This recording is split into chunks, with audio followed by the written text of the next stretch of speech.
Welcome. തൈമനാണ്. നമ്മൾ ഈ വീഡിയോയിൽ ഡിസ്കസ് ചെയ്യുന്നത് അഡ്വേഴ്സ് ഡ്രഗ് റിയാക്ഷൻസ് എന്ന ടോപ്പിക്കാണ്. സോ അഡ്വേഴ്സ് ഡ്രഗ് റിയാക്ഷൻസ് എന്ന് വെച്ചാൽ നമുക്ക് ആവശ്യമില്ലാത്ത അൺവാണ്ടഡ് എഫക്ട്സിനെ എല്ലാമാണ് നമ്മൾ അഡ്വേഴ്സ് ഡ്രഗ് റിയാക്ഷൻ, മരുന്ന് കഴിക്കുമ്പോൾ ഉണ്ടാകുന്ന നമുക്ക് ആവശ്യമില്ലാത്ത അൺവാണ്ടഡ് ആക്ഷൻ. സോ സാധാരണ എല്ലാം മൈനർ ആണ്. ഉദാഹരണം റാഷസ് ആയാലും, ഇച്ചിങ്, ഹൈവ്സ്, ലൈറ്റ് സെൻസിറ്റിവിറ്റി, തലവേദന, ഉറക്കുറവ്, സോ ഗ്യാസ്ട്രിക് ഡിസ്റ്റർബൻസസ്, ഇങ്ങനെയൊക്കെ നമ്മൾ തുടർച്ചയായിട്ട് മരുന്ന് കഴിക്കുമ്പോൾ മാറുകയും ചെയ്യും. നമ്മൾ ഉപയോഗിക്കുന്ന മരുന്നുകളെല്ലാം തന്നെ ഹൈലി പൊട്ടന്റ് ആണ്. പലതും പ്രിസ്ക്രിപ്ഷൻ ഇല്ലാതെ കിട്ടും. പിന്നെ പല ആൾക്കാരും പല ഹെൽത്ത് സപ്ലിമെന്റ്സും കഴിക്കുന്നുണ്ടാവും. ഇത് ഡോക്ടർ അറിയണമെന്നില്ല. പല ആൾക്കാരും വിവിധ തരം മരുന്നുകൾ ഒരുമിച്ച് പല രോഗങ്ങൾക്ക് കഴിക്കുന്നുണ്ടാവും. പോളിഫാർമസി ഉണ്ടായിരിക്കും, ചിലപ്പോൾ സ്വയം ചികിത്സ, ഇങ്ങനെയൊക്കെ നടത്തുന്നതുകൊണ്ടാണ് ഈ അഡ്വേഴ്സ് ഡ്രഗ് റിയാക്ഷൻസ് കൂടുതലായിട്ട് കാണപ്പെടുന്നത്. So ADR പലതരമുണ്ട്. സോ നമ്മൾ ഈ വീഡിയോയിൽ ഡിസ്കസ് ചെയ്യുന്ന വി വിൽ ഡിഫൈൻ. ആദ്യം നമ്മൾ ഡെഫിനിഷൻ പറയും, definition of adverse drug reaction പറയും. ദെൻ ടൈപ്സ് പറയുമ്പോൾ we will classification of adverse drug reactions നമ്മൾ പറയും. Then how can we detect, ഓരോ ടൈപ്സ് പറയുമ്പോഴത്തേക്കും ഇതെങ്ങനെ കണ്ടുപിടിക്കാം എന്നതും കൂടി ഞാനൊന്ന് പറഞ്ഞു പോകാം. സോ ഇത്രയും കാര്യങ്ങളാണ് നമ്മൾ പറയാം. വളരെ ഡീറ്റെയിൽഡ് ആയിട്ടൊന്നുമില്ല. ഫസ്റ്റ് അഡ്വേഴ്സ് ഡ്രഗ് റിയാക്ഷൻസിൽ നമുക്ക് ആദ്യത്തെ വീഡിയോ ആയിട്ട് വേണമെങ്കിൽ പറയാം. നമുക്ക് ആദ്യം ഈ ADRs, അഡ്വേഴ്സ് ഡ്രഗ് റിയാക്ഷൻ നമ്മൾ ADRs എന്നായിരിക്കും ഇനി പറയാം. ADRസിനെ നമുക്കൊന്ന് ഡിഫൈൻ ചെയ്യാം. നമുക്ക് best definition is by WHO. 2005 WHO World Health Organization തന്ന ഡെഫിനിഷൻ ആണ്. This the best definition. So അവർ പറയുന്നത് any response to a drug which is noxious, ബുദ്ധിമുട്ടുണ്ടാക്കുന്നതാണ്, ഓർ അൺഇന്റൻഡഡ്, നമ്മൾ ആഗ്രഹിക്കാത്തത്, ഉദ്ദേശിക്കാത്തത്. ആൻഡ് എപ്പോഴാണ് ഉണ്ടാവുക? വിച്ച് ഒക്കേഴ്സ് അറ്റ്, ഏത് ഡോസിലാണ്? Doses normally used in man, normal ഡോസിൽ ഉണ്ടാവുന്നതാണ്. അല്ലാതെ നമ്മൾ ഒരുപാട് മരുന്ന് കഴിച്ചിട്ട് ഉണ്ടാവുന്ന പ്രശ്നങ്ങളെ പറ്റി അല്ല നമ്മൾ പറയുന്നത്. മരുന്ന് നമ്മൾ ഉപയോഗിക്കുന്നത് എന്തിനൊക്കെയാണ്? ഒന്ന് രോഗം തടയാൻ, ഒന്ന് രോഗം കണ്ടുപിടിക്കാൻ, prophylaxis, diagnosis, or for treatment, therapy of the disease, or for modifying physiological function, എന്തെങ്കിലും ഫിസിയോളജിക്കൽ ഫംഗ്ഷൻ മോഡിഫൈ ചെയ്യാൻ. സോ ഇതാണ് WHO definition. So any response to a drug which is noxious or unintended and which occurs at doses normally used in man for prophylaxis, diagnosis, or therapy of disease, or for modifying physiological function. അതാണ് ഒരു definition. ഇനി രണ്ടാമത്തെ ഒരു definition ഞാൻ പറയുന്നത് എഡ്വാർഡ്സിന്റെ definition ആണ്. Edwards എറ്റാൽ, അവരുടെ definition കുറച്ച് ബുദ്ധിമുട്ടാണെന്ന് തോന്നുന്നു. സോ അത് പറയുന്നത് unpleasant or appreciably harmful reaction. So adverse എഫക്റ്റിനെ കുറിച്ചാണ്. എപ്പോഴാണ് സംഭവിക്കുക? Occurring due to intervention related to medical use. Medical use എന്ന് വെച്ചാൽ മരുന്ന് കൊടുക്കുമ്പോൾ മരുന്ന് നമ്മൾ കൊടുത്ത് ഇടപെടുക. ഇന്റർവെൻഷൻ എന്ന് വെച്ചാൽ ഇടപെടുക എന്നാണ്. ആൻഡ് എന്തൊക്കെ ഉണ്ടാകും? Which my produce Ham,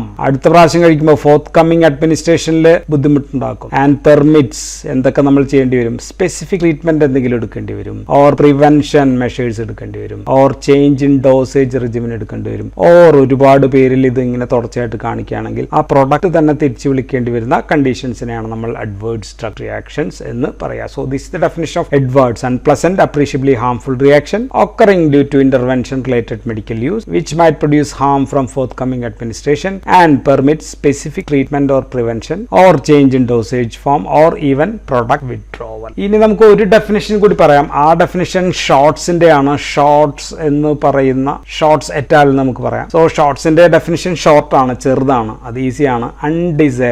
undesirable ആണ്, നമ്മൾ ആഗ്രഹിക്കാത്തതാണ്. അൺവാണ്ടഡ് എഫക്റ്റ് ആണ്.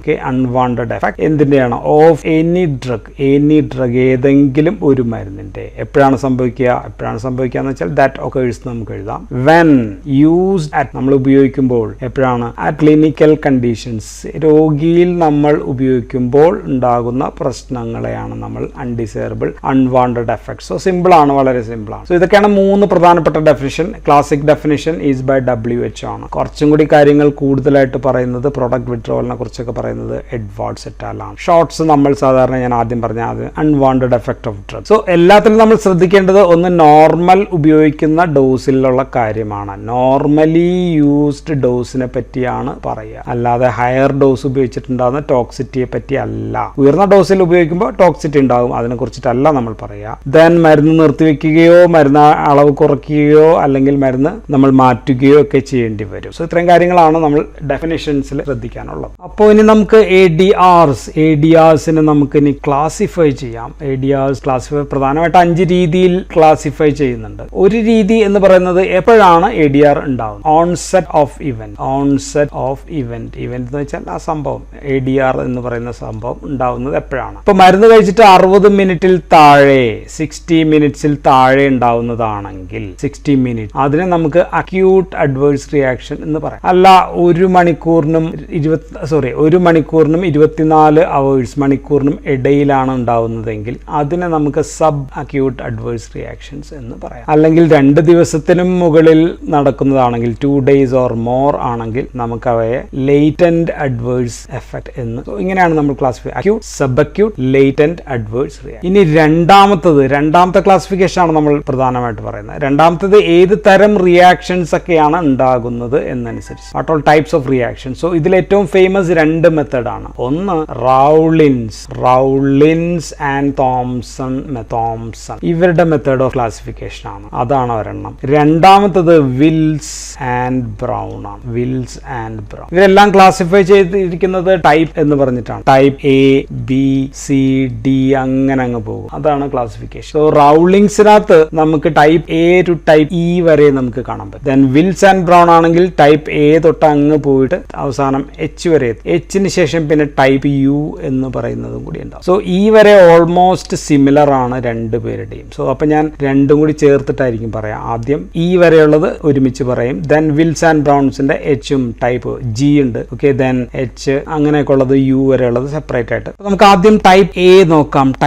ടൈപ്പ് എന്നും കൂടി എഴുതാം. Type A is for augmented എന്നാണ്. ഓഗ്മെന്റഡ് എന്ന് വെച്ചാൽ വർദ്ധിച്ചത്, വീര്യമുള്ളത് എന്നൊക്കെയാണ്, കൂടിയത് അല്ലെ. അതിനാണ് നമ്മൾ ഓഗ്മെന്റിൻ മരുന്ന് നമുക്കറിയാലോ. ഓഗ്മെന്റഡ് റിയാക്ഷൻസ് ആണ്. സോ മരുന്ന് പ്രവർത്തിക്കുന്നു, അതിന്റെ എഫക്ട് കൂടുതലാണ്. മോർ എഫക്റ്റേ ഉള്ളൂ സംഭവം. More effect of the drug. ഉദാഹരണം സൾഫണൈൽ യൂറിയ നമ്മൾ കൊടുക്കുന്നു. സൾഫണൈൽ യൂറിയ കൊടുത്തു കഴിഞ്ഞാൽ ഹൈപ്പോഗ്ലൈസീമിയ, ഗ്ലൂക്കോസ് ലെവൽ താഴ്ത്തുന്നതാണ്, ഹൈപ്പോഗ്ലൈസീമിയ ഉണ്ടാവുന്നു. ബ്ലഡ് ഷുഗർ ലെവൽ കൂടുതൽ താഴും. ബീറ്റ ബ്ലോക്കേഴ്സ് നൽകി കഴിഞ്ഞാൽ ബ്രാഡികാർഡിയ ഉണ്ടാവും. Sulphonyl urea decrease hypoglycaemia. Beta blockers കൊടുത്തു കഴിയുമ്പോൾ ബ്രാഡികാർഡിയ. സോ ഇതാണ് എക്സാമ്പിൾ ഞാൻ പറഞ്ഞത്. വാർഫാറിനാണെങ്കിലോ വാർഫാറിൻ കൊടുത്തു കഴിഞ്ഞാൽ ഇൻക്രീസ്ഡ് ബ്ലീഡിംഗ് ആയിരിക്കും. ഡിജോക്സിൻ കൊടുത്തു കഴിഞ്ഞാൽ കൂടുതൽ നൗസിയ ഉണ്ടാക്കാം. ദെൻ ഗ്ലിസറൈൽ ട്രൈനൈട്രേറ്റ് ആകുമ്പോഴത്തേക്കും കൂടുതൽ ഹെഡേക്ക്, തലവേദന ഭയങ്കരമായിട്ട് ഉണ്ടാകും. Because of vasodilatation. So ഇതെല്ലാം പ്രെഡിക്റ്റബിൾ ആണ്, നമുക്കറിയാം ഇതാണ് ഇതിന്റെ action. So these all are predictable type of reactions. So because that is related to its pharmacological action. അതിന്റെ ഫാർമക്കോളജിക്കൽ ആക്ഷൻസിന്റെ ഒരു എക്സ്റ്റൻഷൻ ആണ്. സോ ദീസ് ആർ പ്രെഡിക്റ്റബിൾ എന്ന വാക്കാണ് ഇവിടുത്തെ കീ വാക്ക്. ഡോസ് കുറച്ച് കഴിഞ്ഞാൽ, അപ്പോൾ അത് കൂടുതലുണ്ടെങ്കിൽ നമുക്ക് വേണമെങ്കിൽ ഡോസ് കുറച്ച് കഴിഞ്ഞാൽ എഫക്റ്റ് കുറയും.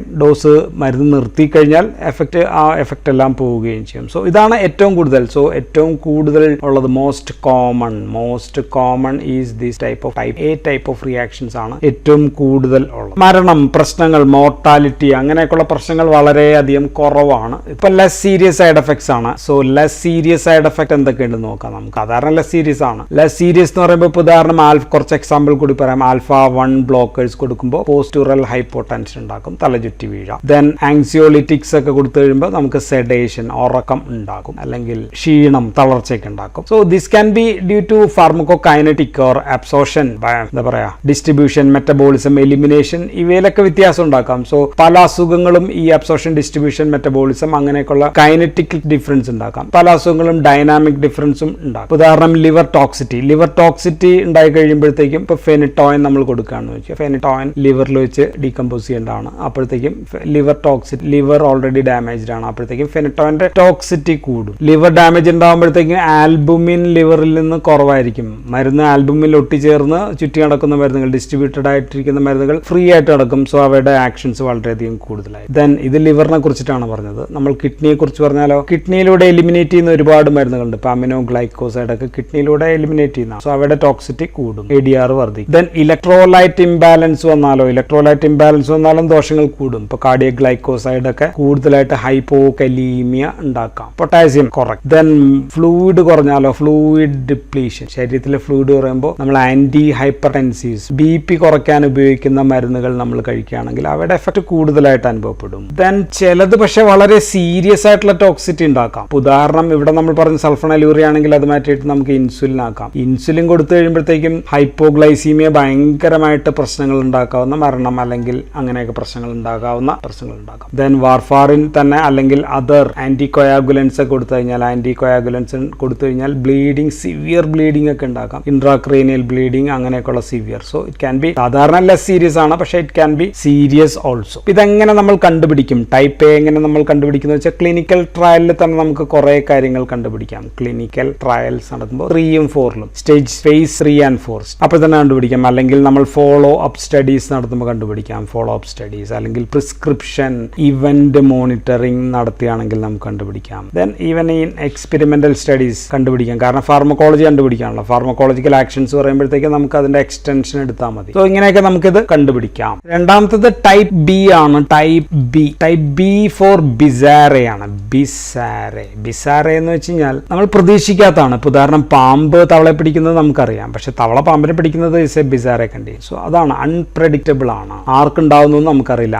നമുക്ക് ഒരു പ്രതീക്ഷിക്കുന്നില്ല ഇങ്ങനെ ഒരു പ്രശ്നം ഉണ്ടാവും. ആരിൽ ഉണ്ടാകുമെന്ന് അറിയില്ല. ഇങ്ങനെ ഉണ്ടാകുമെന്നും ചിലപ്പോൾ നമുക്കറിയാം. ഈ മരുന്നിന് ഇങ്ങനെ ഉണ്ടാകും എന്നറിയാം, പക്ഷെ ആരിലാണ് ഉണ്ടാകുന്നതെന്ന് നമുക്കറിയില്ല. സോ അതുകൊണ്ട് ചിലത് പ്രഡിക്റ്റബിൾ ആണ്, പക്ഷെ ആരിൽ ഉണ്ടാകുന്നു എന്ന് നമുക്ക് പറയാൻ പറ്റില്ല. സോ ഇറ്റ് ഈസ് അൺകോമൺ ആണ്. സാധാരണ ഇത് കോമൺ അല്ല, എല്ലാവരിലും എപ്പോഴും ഉണ്ടാകുന്ന പ്രശ്നവും അല്ല. സോ ഇത് മരുന്ന് ഡോസ് കുറച്ചേക്കാം എന്ന് വിചാരിച്ചിട്ട് കാര്യമില്ല. It is not related to dose. So not related to dose അല്ല പ്രശ്നം, മരുന്ന് തന്നെയാണ് പ്രശ്നം. സോ അതിനെ നമുക്ക് ഇഡിയോസിൻക്രാറ്റിക് എന്ന് നമുക്ക് വിളിക്കാം. ഇഡിയോസിൻക്രാറ്റിക് റിയാക്ഷൻസ് എന്നും നമുക്ക് പറയാം. ആൻഡ് മരുന്നിന്റെ ഫാർമക്കോളജിക്കൽ ആക്ഷനുമായിട്ട് യാതൊരു ബന്ധവുമില്ല. മരുന്നിന്റെ ഫാർമക്കോളജിക്കൽ ആക്ഷൻ വേറെ, ഈ ഉണ്ടാക്കുന്ന ദോഷഫലം വേറെ, അങ്ങനെയാണ് പോവുക. സോ മരുന്ന് മാറ്റിയാൽ മിക്കവാറും അവിടെ വെച്ച് നിൽക്കും. Change the drug. മരുന്ന് മാറ്റുകയാണെങ്കിൽ പ്രശ്നം അവിടെ വെച്ച് നിൽക്കുകയും ചെയ്യും. ചിലപ്പോൾ മരുന്നാവണമെന്നില്ല, മരുന്നിനകത്തുള്ള ഇൻഗ്രീഡിയന്റ് ആയിരിക്കാം ചിലപ്പോൾ പ്രശ്നം. ഇപ്പോൾ ക്ലാസിക് എക്സാമ്പിൾ പെനിസിലിൻ ആണ്. പെനിസിലിൻ ക്യാൻ കോസ് അനാഫിലാക്സിസ് എന്ന് നമുക്കറിയാം. അനാഫിലാക്സിസ് ഉണ്ടാക്കാം പെനിസിലിൻ. ബിക്കോസ് പെനിസിലിന്റെ മോളിക്കുലർ സൈസ് കൂടുതലാണ്, സെൽ മെംബ്രെയിൻ കടക്കില്ല. So this can cause anaphylaxis. Then broad spectrum antibiotic ഒക്കെ ഉപയോഗിക്കുകയാണെങ്കിൽ ഓറൽ ത്രഷ് ഉണ്ടാക്കാം. Then carbimazole anti thyroid drug ആണ്. ദിസ് ക്യാൻ കോസ് എഗ്രാനുലോസൈറ്റോസിസ് ഉണ്ടാക്കാം. ദെൻ ക്ലോറാംഫെനിക്കോൾ അനദർ ആന്റിബയോട്ടിക് ആണ്. This can cause aplastic anaemia. So ഇത് നമുക്കറിയില്ല ആരിൽ ഉണ്ടാക്കും എന്നറിയില്ല. അൺപ്രെഡിക്റ്റബിൾ ആണ് ആക്ഷൻ. സോ ഇതാണ് ബിസാറെ എന്ന് പറയുന്നത്. ഞാൻ എക്സാമ്പിൾസ് എണ്ണം കുറച്ചാണ് വേഗം തീർക്കാൻ വേണ്ടിയിട്ട്. സോ ഇതെങ്ങനെ കണ്ടുപിടിക്കുന്നു വെച്ചാൽ സ്പോണ്ടേനിയസ് റിപ്പോർട്ടിംഗ് ആണ് അധികവും ഇത് കണ്ടുപിടിക്കാനായിട്ട് ഏറ്റവും കൂടുതൽ നല്ലത്. ദെൻ നമ്മൾ പ്രിസ്ക്രിപ്ഷൻ ഇവന്റ് മോണിറ്ററിംഗ്, നമ്മൾ നേരത്തെ പറഞ്ഞ പ്രിസ്ക്രിപ്ഷൻ കൊടുത്തു, പിന്നെ എന്തൊക്കെ സംഭവിച്ചു എന്ന് പുറകെ നോക്കിക്കൊണ്ടിരിക്കാം. അല്ലെങ്കിൽ കേസ് കൺട്രോൾ സ്റ്റഡീസ് വെച്ചിട്ട് നമുക്ക് കണ്ടുപിടിക്കാം. ദെൻ ഡയഗ്നോസിസ് നമ്മൾ രജിസ്റ്റർ ചെയ്തിട്ടുണ്ടെങ്കിൽ ആ രോഗി പിന്നീട് എപ്പോഴെന്തെങ്കിലും പ്രശ്നങ്ങൾ ഉണ്ടാവും. Then use of morbidity, linkage, documented ഒക്കെ ആണെങ്കിൽ നമുക്കത് കണ്ടെത്താം. സോ ഇത് നമ്മൾ പറഞ്ഞു അൺകോമൺ ഒക്കെ ആണെങ്കിലും ദിസ് ഈസ് ഡേഞ്ചറസ് ആണ് പലപ്പോഴും. ദിസ് ഈസ് ലൈഫിനെ ത്രട്ടൻ ചെയ്യുന്ന പ്രശ്നങ്ങളാണ് പലപ്പോഴും ഉണ്ടാക്കാവുന്നത്. അതുകൊണ്ട് മോർബിഡിറ്റി ഒക്കെ ചാൻസ് ഇതിന് കൂടുതലാണ്. ഇനി അടുത്തത് നമുക്ക് പറയാനുള്ളത് ടൈപ്പ് സി ആണ്. ടൈപ്പ് സിയെ നമ്മൾ സാധാരണ ക്രോണിക് എന്നാണ് പറയാ. ക്രോണിക് റൗളിൻസിൽ ഇത് ക്രോണിക് മാത്രമാണെങ്കിൽ വിൽസ് ആൻഡ് ബ്രൗൺ നമ്മൾ രണ്ടും കൂടി ചേർത്തിട്ടാണ് പറഞ്ഞെന്ന് പറഞ്ഞു. വിൽസ് ആൻഡ് ബ്രൗണിൽ ഇത് ക്രോണിക്കും ഉണ്ട്, പ്ലസ് അഡീഷണലി കെമിക്കൽസ് എന്നും കൂടി ചേർത്തിട്ടുണ്ട്. സോ അതുകൊണ്ട് ഞാൻ രണ്ടും കൂടി ചേർത്തിട്ടായിരിക്കും പറയുക. So chronic means continuous use ആണ്. ലോങ് പീരീഡിൽ മരുന്ന് കണ്ടിന്യൂസ് ആയിട്ട് കൊടുക്കുകയാണ്. കണ്ടിന്യൂസ് തുടർച്ചയായിട്ട് മരുന്ന് ഉപയോഗിക്കുന്നത് മൂലമുണ്ടാകുന്ന മരുന്ന് ശരീരത്തിൽ ക്യൂമുലേറ്റഡ് ഡോസ് ശരീരത്തിൽ ക്യൂമുലേറ്റ് ചെയ്യുന്നു. അപ്പോൾ ഉണ്ടാകാവുന്ന പ്രശ്നങ്ങളാണ്. ഉദാഹരണത്തിന് അനാൽജസിക്സ്, NSAID എന്ന് എഴുതാം. NSAIDs നെഫ്രോടോക്സിറ്റി ഉണ്ടാക്കാം. സ്ഥിരമായിട്ട് വർഷങ്ങളോളം തുടർച്ചയായിട്ട് ഉപയോഗിച്ച് കഴിഞ്ഞാൽ നെഫ്രോടോക്സിറ്റി ഉണ്ടാക്കാം. ദെൻ ആന്റിസൈക്കോട്ടിക് തുടർച്ചയായിട്ട് ഉപയോഗിക്കുമ്പോൾ എന്തുണ്ടാവും? EPS, എക്സ്ട്രാ പിരമിഡൽ ഡിസോർഡേഴ്സ് ഉണ്ടാക്കാം. അല്ലെങ്കിൽ അതിൽ തന്നെ ഉള്ളതാണ് ഡിസ്റ്റോണിയ പോലെയുള്ള പ്രശ്നങ്ങൾ ഉണ്ടാക്കാം. ദെൻ ഗ്ലൂക്കോകോർട്ടിക്കോയിഡ്സ് ഉപയോഗിച്ച് കഴിഞ്ഞാൽ ഉണ്ടാകാവുന്ന പ്രശ്നം ഓസ്റ്റിയോപോറോസ്, എല്ലുകളുടെ ബലം കുറയാം. ദെൻ കെമിക്കൽസ്, അതിലുള്ള കെമിക്കൽസ് അല്ലെങ്കിൽ ഡ്രഗ് തന്നെ എക്സ്ട്രാവാസേഷൻ ഉണ്ടാക്കാം. ഫ്ലെബൈറ്റിസ്, എക്സ്ട്രാവാസേഷൻ എന്ന് വെച്ചാൽ കുത്തിവെക്കുമ്പോൾ അത് പുറത്തേക്ക് പോയിട്ട് അവിടെയുള്ള പ്രശ്നങ്ങളാണ് ഫ്ലെബൈറ്റിസ്. ബ്ലഡ് വെസൽസിന് ഡാമേജ് ഉണ്ടാക്കുന്നതിനാണ് നമ്മൾ ഫ്ലെബൈറ്റിസ് എന്ന് പറയുന്നത്. സോ ഈ chemicals can be pharmaceutical factors മൂലം പ്രശ്നമുണ്ടാകാം. തുടർച്ചയായിട്ട് കഴിക്കുന്നത് മാത്രമല്ല, ഞാൻ കെമിക്കൽ കൂടി പറഞ്ഞു. ഇപ്പോൾ ഉദാഹരണത്തിന് ഫെനിറ്റോയിൻ ടോക്സിറ്റി പണ്ടുണ്ടായിരുന്നു. ഫെനിറ്റോയിൻ ടോക്സിറ്റി അതുണ്ടാവാൻ കാരണം അത് ഉപയോഗിച്ചിട്ടിരുന്ന അതിന്റെ എക്സിപ്പിയന്റ് മാറ്റിയതാണ്, ഡയലുവന്റ് മാറ്റി. കാൽഷ്യം സൾഫേറ്റിന് വരാൻ ലാക്ടലോസ് ഉപയോഗിച്ചു, phenytoin toxicity. So just excipient ഒന്ന് ചേഞ്ച് ചെയ്തപ്പോൾ പ്രശ്നമുണ്ടായി. Then intravenous injection, large volume parenteral നമ്മൾ കൊടുക്കുകയാണെങ്കിൽ അതിനകത്ത് ചിലപ്പോൾ പൈറോജൻസ് ഉണ്ടെങ്കിൽ നമുക്ക് പനി പിടിക്കും. ദെൻ എക്സ്പയറി കഴിഞ്ഞ മരുന്നുകൾ, ഉദാഹരണം ടെട്രാസൈക്കിളിനാണെങ്കിൽ ഫാങ്കോൺ ഫാങ്കോണി സിൻഡ്രോം ഉണ്ടാക്കാം. ദെൻ പിന്നെ എന്തായിരുന്നു പാരാൽഡിഹൈഡ് ആണെങ്കിൽ CNS പ്രശ്നങ്ങളൊക്കെ ഉണ്ടാക്കാം. ഓക്കെ, ദെൻ ഈ കൺട്രോൾ റിലീസ് ടാബ്ലറ്റ് ആണ് നമ്മൾ കഴിക്കുന്നതായിരിക്കുക, കൺട്രോൾ റിലീസ്. പക്ഷെ അത് ഒറ്റയടിക്ക് സഡൻ റിലീസ് വന്നാലോ, സഡൻ റിലീസ് വന്നാൽ GIയിൽ പ്രശ്നങ്ങൾ ഉണ്ടാക്കും. So example indomethacin. സോ ഇതെല്ലാമാണ് ടൈപ്പ് C നമുക്ക് പറയാനുള്ളത്. സോ ഇത് നമുക്ക് പ്രിസ്ക്രിപ്ഷൻ മോണിറ്ററിംഗ് അല്ലെങ്കിൽ കേസ് കൺട്രോൾ സ്റ്റഡീസ് ഇങ്ങനെയൊക്കെ നോക്കി കഴിഞ്ഞാൽ നമുക്ക് കണ്ടുപിടിക്കാനായിട്ട് പറ്റും. പിന്നെ നാലാമത്തത് ടൈപ്പ് D ആണ്. ടൈപ്പ് D ഡിലേഡ് എന്നാണ്. D ഫോർ ഡിലേഡ്, കുറെ നാളുകൾക്ക് ശേഷം ഉണ്ടാകാവുന്ന പ്രശ്നങ്ങളാണ്. അപ്പൊ അത് ഉദാഹരണം ടെറാറ്റോജെനിസിറ്റി ഉണ്ടാകാം, ടെറാറ്റോജെനിസിറ്റി അല്ലെങ്കിൽ കാർസിനോജെനിസിറ്റി, ക്യാൻസർ വരുന്നത്, മ്യൂട്ടാജെനിസിറ്റി, മ്യൂട്ടേഷൻസ്, മ്യൂട്ടാജെനിസിറ്റി ഉണ്ടാക്കാം. സോ പലപ്പോഴും ഡോസ് റിലേറ്റഡ് ആയിരിക്കാം പലപ്പോഴും. അപ്പൊ ഡോസ് കുറച്ച് കഴിഞ്ഞാൽ പ്രശ്നങ്ങൾ കുറഞ്ഞേക്കാം. മരുന്ന് ഉപയോഗിച്ചിട്ട് കുറെ നാൾ, ദീർഘനാളുകൾക്ക് ശേഷമാണ് ഇതൊക്കെ ഉണ്ടാകാവുന്ന പ്രശ്നങ്ങൾ. ഇപ്പോൾ ടെറാറ്റോജെനിസിറ്റി എക്സാമ്പിൾ ഫെനിറ്റോയിൻ ആണ്. ഫെനിറ്റോയിൻ ഫീറ്റൽ ഹൈഡൻറ്റോയിൻ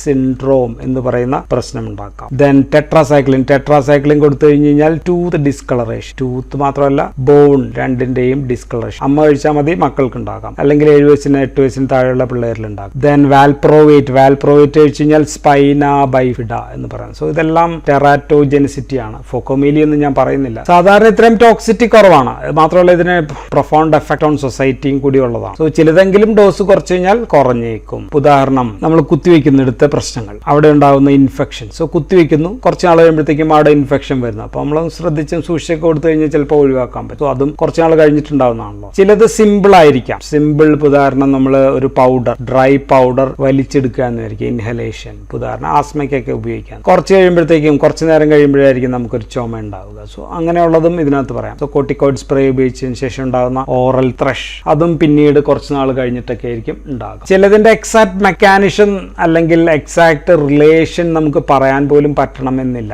ജസ്റ്റ് കോയിൻസൈഡൽ ആയിരിക്കാം. ഉദാഹരണം, ബ്രസ്റ്റ് ക്യാൻസർ ഉണ്ടാകുന്നു അല്ലെങ്കിൽ ത്രോംബോളിക് കോംപ്ലിക്കേഷൻ. സോ ഓറൽ കോൺട്രാസെപ്റ്റീവ്സ് കഴിക്കുന്ന ആൾക്കാരിൽ ഇത് കൂടുതലായിട്ട് കണ്ടു കഴിഞ്ഞാൽ അപ്പോൾ ബ്രസ്റ്റ് ക്യാൻസർ ഇത് മൂലമാണെന്ന് 100% നമുക്ക് പറയാൻ പറ്റും. എങ്കിലും ഇത്തരം പ്രശ്നങ്ങളെല്ലാം തന്നെ പബ്ലിക് ഹെൽത്തിനെ വളരെയധികം പ്രൊണൗൺസ്ഡ് ആയിട്ട് എഫക്ട് ചെയ്യുന്ന പ്രശ്നങ്ങളാണ് ഈ delay type of adverse drug reactions എന്ന് പറയുന്നത്. സോ ഇത് കണ്ടുപിടിക്കാനായിട്ട് നമുക്ക് എന്ത് ചെയ്യാം? കേസ് കൺട്രോൾ സ്റ്റഡീസ് ചെയ്യാം. Long term follow up studies നമുക്ക് ചെയ്യാം. അല്ലെങ്കിൽ നമ്മൾ ലാർജ് ഡാറ്റ, അല്ലെ, ഇപ്പോൾ ഒരു ടെറാറ്റോജെനിസിറ്റി കണ്ടുപിടിക്കുന്ന എന്തോരം ആൾക്കാരുടെ ഡാറ്റ കളക്ട് ചെയ്താലായിരിക്കും. 100,000 ഒന്നും കളക്ട് ചെയ്താൽ പോരായിരിക്കും. Okay, then long interval prescription analysis, ഇങ്ങനെയൊക്കെ തുടർച്ചയായിട്ട് ഇവന്റ് മോണിറ്ററിംഗ് ഒക്കെ തുടർച്ചയായിട്ട് ചെയ്താൽ മാത്രമേ നമുക്ക് ഈ delay type of adverse effect നമുക്ക് കണ്ടുപിടിക്കാനായിട്ട് പറ്റുള്ളൂ. ഇനി നമുക്ക് പറയുന്നത് ടൈപ്പ് E ആണ്. E for end of treatment ആണ്. E for end of treatment അവസാനിച്ചതിന് ശേഷം ഉണ്ടാകാവുന്ന പ്രശ്നങ്ങൾ. മരുന്ന് ഉപയോഗം അവസാനിപ്പിച്ചു കഴിഞ്ഞാൽ ഉണ്ടാകുന്ന പ്രശ്നങ്ങളാണ്. പലതും പ്രെഡിക്റ്റബിൾ ആണ്. മരുന്ന് വീണ്ടും ഉപയോഗിച്ചു കഴിഞ്ഞാൽ പല പ്രശ്നങ്ങളും ചിലപ്പോൾ ഒഴിവാകുകയും ചെയ്യും. ഇപ്പോൾ ഓപ്പിയേറ്റ് മരുന്ന് ഉപയോഗിക്കുന്ന ആൾക്കാർ അത് വിഡ്രോ ചെയ്യുമ്പോഴത്തേക്കും വിഡ്രോവൽ സിംറ്റോംസ് ഒക്കെ ഉണ്ടാവും. ഓക്കെ, അപ്പോൾ ഓപ്പിയേറ്റ് അതേപോലെ എന്തെങ്കിലും കൊടുത്തു കഴിഞ്ഞാൽ വീണ്ടും അത് കുറയും. ബീറ്റാ ബ്ലോക്കർ നിർത്തി കഴിയുമ്പോഴത്തേക്കും പെട്ടെന്ന് ടാക്കി കാർഡി ഉണ്ടാക്കാം. Clonidine withdrawal. സോ ഇതെല്ലാം മരുന്ന് ഉപയോഗിച്ച് നിർത്തിയതിനു ശേഷം ഉണ്ടാകുന്ന പ്രശ്നങ്ങളാണ്. ചിലത് സെക്കൻഡറി ക്യാൻസേഴ്സ്, ഇപ്പോൾ ക്യാൻസർ ഉപയോഗിക്കുന്ന പല മരുന്നുകൾ നമ്മൾ ഉപയോഗിച്ച് കഴിഞ്ഞാൽ ദീർഘനാൾ കഴിയുമ്പോൾ മെത്തിലേറ്റിംഗ് ഏജൻസ് ഒക്കെ ആണെങ്കിൽ സെക്കൻഡറി ക്യാൻസേഴ്സ് വർഷങ്ങൾക്ക് ശേഷമായിരിക്കാം, പക്ഷെ അതും മരുന്ന് ഉപയോഗം നിർത്തിയതിനു ശേഷം ഉണ്ടാകുന്നത്. സോ ഇത് വേണമെങ്കിൽ നമുക്ക് ഡിലേഡിലും പെടുത്താം. ഓക്കെ, അപ്പോൾ ഇത്രയാണ് നമുക്ക് രണ്ടുപേരുടെയും കൂടി കമ്പൈൻഡ് ആയിട്ട് പറയാനുള്ളത്. ഇനി പറയുന്നതെല്ലാം ഓൺലി ബൈ വിൽസ് ആൻഡ് ബ്രൗണിൽ മാത്രമാണ്. വിൽസ് ആൻഡ് ബ്രൗണിൽ ഇനിയുമുണ്ട്, ഈ വരെയല്ല ഉള്ളത്. ഒന്ന് F ആണ്. F ഫോർ ഫാമിലിയൽ റിയാക്ഷൻസ് ആണ്. ഫാമിലിയൽ റിയാക്ഷൻസ് എന്ന് വെച്ചാൽ occurs only in genetically predisposed. ഇപ്പോൾ ഒരു കുടുംബപരമായിട്ട് കുറെ ആൾക്കാരിൽ ജനറ്റിക്കൽ പ്രീഡിസ്പോസിഷൻ ഉള്ള ആ ഫാമിലീസിലൊക്കെ റൺ ചെയ്യുന്ന പ്രശ്നമാണ്. ഇപ്പോൾ ഉദാഹരണം ഹീമോലിറ്റിക് അനീമിയ അല്ലെങ്കിൽ G6PD ഡെഫിഷ്യൻസി ഉള്ള ആൾക്കാരിൽ ഉണ്ടാകുന്ന പ്രൈമാക്വിൻ എന്നൊക്കെ പറയുന്ന മരുന്നുകൾ, ക്ലോറോക്വിൻ, പ്രൈമാക്വിൻ ഇങ്ങനെയൊക്കെയുള്ള മരുന്നുകൾ കൊടുക്കുമ്പോൾ ഉണ്ടാകാവുന്ന പ്രശ്നങ്ങൾ. അല്ലെങ്കിൽ സ്യൂഡോകോളിനെസ്ട്രേസ്, അങ്ങനെ അതിൽ തകരാറുള്ള ആൾക്കാരിൽ അപ്നിയ, സക്സനൽ കോളിൻ അപ്നിയ. സോ ഇങ്ങനെയൊക്കെയുള്ള പ്രശ്നങ്ങളാണ് നമ്മൾ ടൈപ്പ് Fൽ പറയുന്നത്. ഇനിയുള്ളത് Gയിലാണ്. G ഫോർ ജീനോടോക്സിസിറ്റി ആണ്. Genotoxicity means this drug can cause damage in the DNA അല്ലെങ്കിൽ ജനറ്റിക് ഡാമേജ് ഉണ്ടാക്കാവുന്ന പ്രശ്നങ്ങളാണ്. സോ ഇറിവേഴ്സിബിൾ ജനറ്റിക് ഡാമേജ് ഉണ്ടാക്കും. ഉദാഹരണത്തിന് താലിഡോമൈഡ് എന്ന് പറയുന്ന താലിഡോമൈഡ് പോലെയുള്ള മരുന്നുകൾ ഇറിവേഴ്സിബിൾ ജനറ്റിക് ഡാമേജ് ഉണ്ടാകും. അടുത്തത് നമുക്ക് പറയാനുള്ളത് H ആണ്. H ഫോർ ഹൈപ്പർ സെൻസിറ്റിവിറ്റി ആണ്. ഹൈപ്പർ സെൻസിറ്റിവിറ്റിയെ കുറിച്ചിട്ട് ഞാൻ ഓൾറെഡി വീഡിയോ ഫുൾ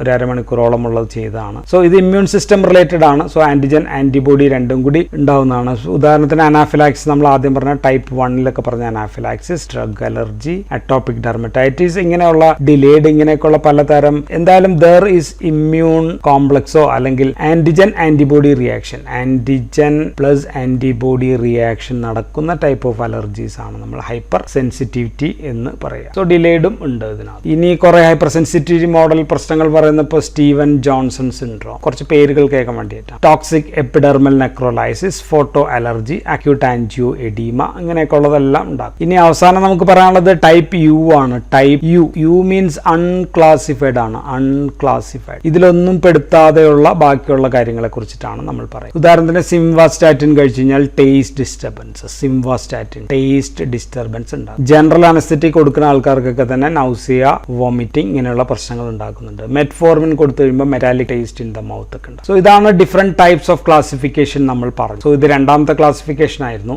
ഇനി മൂന്നാമത്തെ classification based on severity of incident.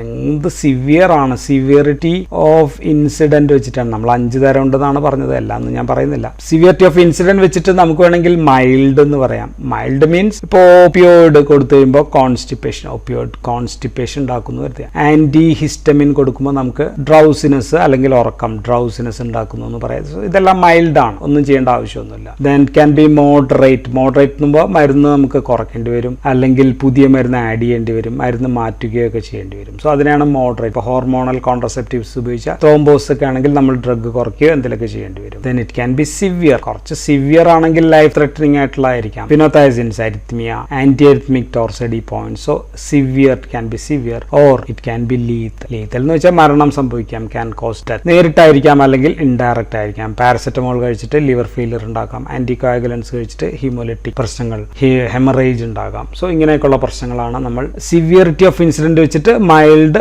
Moderate, severe, lethal എന്ന് നമുക്ക് ക്ലാസിഫൈ ചെയ്യാം. ഇനി മറ്റ് എഫക്ട്സ് എന്നൊക്കെ പറഞ്ഞാൽ ഇപ്പോൾ ഉദാഹരണം ഡിപ്പെൻഡൻസ് ഉണ്ടാക്കുന്നു. ചില മരുന്നുകൾ തുടർച്ചയായിട്ട് കഴിക്കേണ്ടി വരാൻ തോന്നൽ. ദെൻ അഡിക്ഷൻ, ഡിപ്പെൻഡൻസിന്റെ കൂടിയ വേർഷനാണ് addiction. Then drug induced diseases, drug മൂലമുണ്ടാകുന്ന ഡിസീസസ്, ഇയാട്രോജനിക് ഡിസീസസ്, അങ്ങനെയൊക്കെ നമുക്ക് ക്ലാസിഫൈ ചെയ്യാം. ഇനി ഡ്രഗ് മിക്കവാറും ADR മിക്കവരിലും ഉണ്ടാകും. സാധാരണ മിക്കവരിലും ഉണ്ടാകുന്നതെല്ലാം തന്നെ ഓവർ ഡോസേജ് മൂലം ആണ്, അല്ലെ, അല്ലെങ്കിൽ ഡ്രഗ് ഇന്ററാക്ഷൻസ് മൂലമാണ് ഈ പ്രശ്നങ്ങളൊക്കെ അധികം ഉണ്ടാകുന്നത്. പക്ഷെ ചിലത് ചില സ്പെസിഫിക് ആയിട്ടുള്ള ആളുകളിൽ അല്ലെങ്കിൽ സന്ദർഭങ്ങളിൽ മാത്രം ഉണ്ടാകുന്നതാണ്. ചില ആൾക്കാരിലുള്ള intolerance, idiosyncrasy, drug allergy, pseudo allergy പോലെയുള്ളവ. സോ ഇതാണ് നമുക്ക് അഡ്വേഴ്സ് ഡ്രഗ് റിയാക്ഷൻസിൽ പറയാനുള്ളത്. സോ ഇനി നമുക്ക് ഇതിന് എന്തൊക്കെ പറയേണ്ടതെന്ന് വെച്ചാൽ what are the detection methods of ADRs, എങ്ങനെയാണ് ADRs എങ്ങനെയാണ് റിപ്പോർട്ട് ചെയ്യേണ്ടത്, what are the factors which predispose to ADR പറയണം, methods of assessment of severity എങ്ങനെയാണെന്ന് പറയണം.